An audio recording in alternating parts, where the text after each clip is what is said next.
Everyone, আজকে হলো Sunday আর আজকে আমরা আবার বেরিয়ে পড়েছি কোথায়? টেম্পল যাবো। আর তার জন্য দেখো আমি শাড়ি পরে নিয়েছি, তো তোমাদের সবাইকে একবার দেখিয়ে নিই। এইখানে রয়েছে ত্রিশু, হাই করো। আর এদিকে দেখো আমাদের ড্রাইভার সাহেব।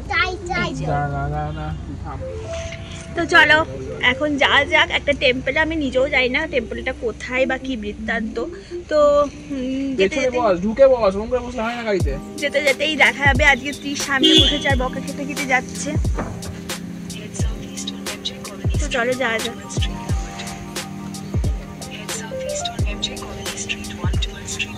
তুমি কোথায় যাচ্ছ?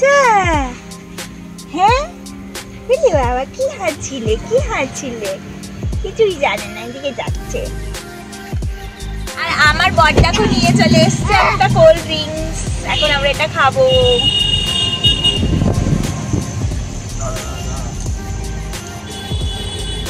এই যে আর একজনও দেখছে খাবে বলে।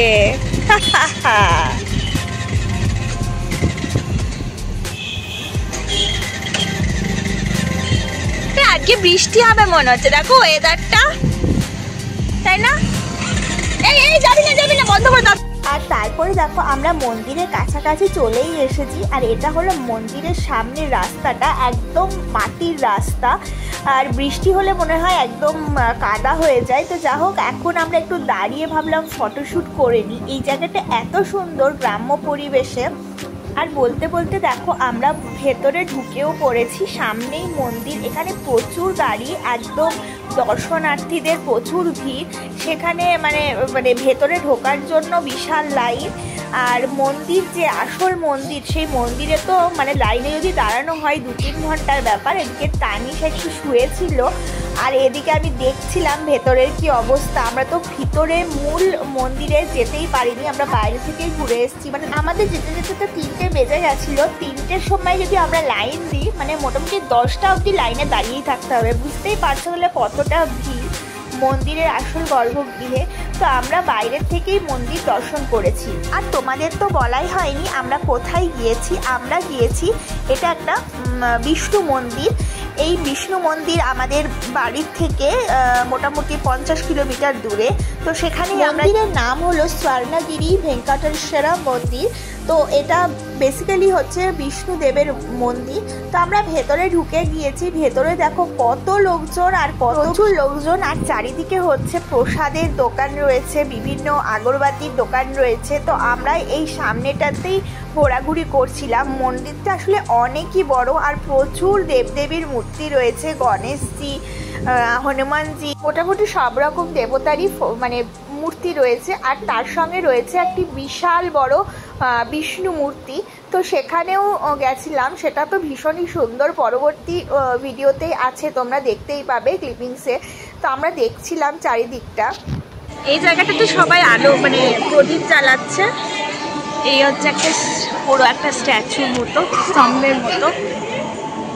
আর ওই দিকটা হচ্ছে এই সেই বিষ্ণুর মানে সজ্জাটা করেছে, সেই এটা বিষ্ণু শুয়ে আছে ওরকম করেছে।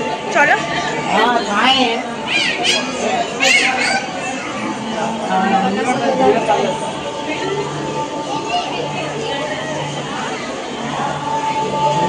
আমরা প্রত্যেক ছুটির দিনেই ভাবি কোথাও না কোথাও যাই। আর এই মন্দিরটা আমাদের সত্যি দেখা হয়ে ওঠেনি। খুব কাছেই মন্দিরটা, খুব একটা দূরে নয়, গাড়ি করে গেলে কাছাকাছি। তো আমরা ভেবেছিলাম যে এই ছুটির দিনে চলো একটা কাছাকাছি কোথাও থেকে ঘুরে আসি। তো বাড়িতেই রান্নাবান্না খাওয়া দাওয়া করেই বেরিয়েছিলাম দুপুরবেলা। দুপুরে ঘুমটা আর কি হয়নি, আর ঘোরা তো হয়েছে। আর শাড়ি পরে মন্দিরের মধ্যে ঘুরতে বেরোনোর মজাই কিন্তু আলাদা, একটা আলাদাই ভাইবস পাওয়া যায়। আর এই যে তোমাদের বলছিলাম না বিষ্ণু মূর্তি, এইটাই হলো সেই বিষ্ণু মূর্তি। এই ভিডিওতে যখন আমরা গুগল করেছিলাম এই মূর্তিটাই দেখেছিলাম। আর সুন্দর এই জলাশয়টা এত ভালো লেগেছিল যে কি বলবো। এখানে দাঁড়িয়ে অনেকেই ফটো টটো তুলছে, আর মানে এত সুন্দর লাগছে চারিদিকে ঝর্ণা। আর এদিকে এই যে হ্যালো,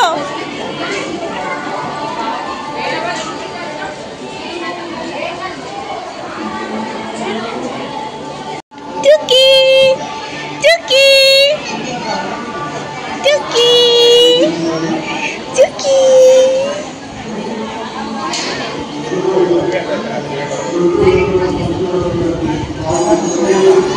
টুকি মামা টুকি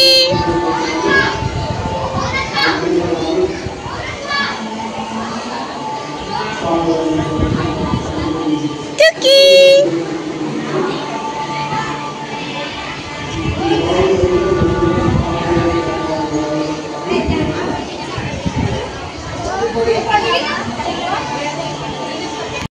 তো আমাদের মন্দির ঘোরা একদম কমপ্লিট হয়ে গেছে। তো আমরা এখন বেরিয়ে পড়েছি, এখন আমরা সোজা চলে যাব বাড়ির উদ্দেশ্যে। তো আজকের মতো ভিডিওটা আমি এখানেই এন্ড করলাম। তোমরা খুব ভালো থেকো, সুস্থ থেকো, দেখা হবে পরবর্তী ব্লগে। ততক্ষণের জন্য টাটা।